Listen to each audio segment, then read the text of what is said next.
از روی منفعت شخصی من مثلا باشد خیلی که تربیت درست برای موندن دروغگویی نکند مثلا فریب بازی نکند دزدی نکند و یگان کارهای غیر دست نزند همین منفعت‌های ملی این دانستن زبان تاجیکی پوشیدن سر و لباس تاجیکی همچنین عرف و عادت‌های ملت تاجیک.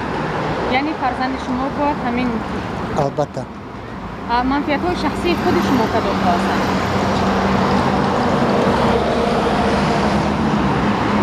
еще быстро жауап наметим. Личные интересы, наверное, я бы, если они как-то противоречат национальным, все-таки не стал бы их выше ставить все-таки, наверное. А почему? Ну, может быть, это как-то плохо повлияет на моих детей, потому что они живут и растут в этом государстве. И национальные ценности этого государства, наверное, должны все-таки детьми и всеми соблюдаться.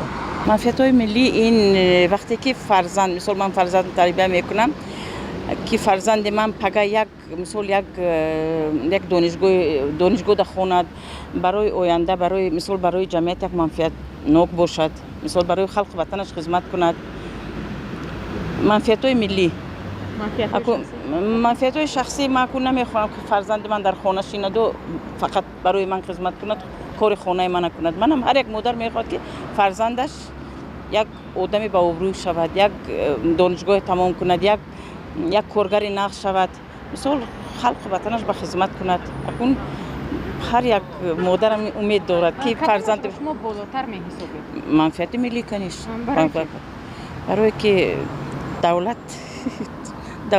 ما در دولت صاحب اختیار تاجیکستان زندگی میکنیم من بسیار به وطنم رو ناز میبینم بسیار ناز میبینم وطنم رو میخوام که من و فرزندم در جمعیت یک آدمی در کاری باشه از منفعت‌های ملی که سال یک عرف عادت‌های ملی تاجیک از اول سر لباسی پوشیدن و از تمدن مهنت دوست داشتن از هنر ملی یاد گرفتن و از ترتیب انتظامی که عزت و حرمت پدر و مادر دانستن.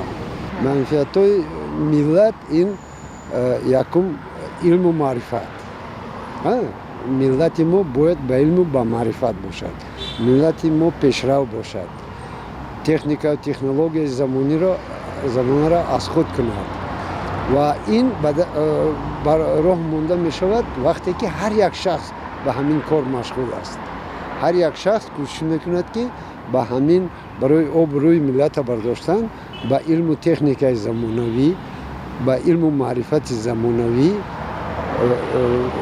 صاحب باشد و پیشبری همین نقطه ها در مقیاس تاجیکستان باشد و جدا کردن شخص از ملت من اینه نمیفهمم چگونه جدا کردن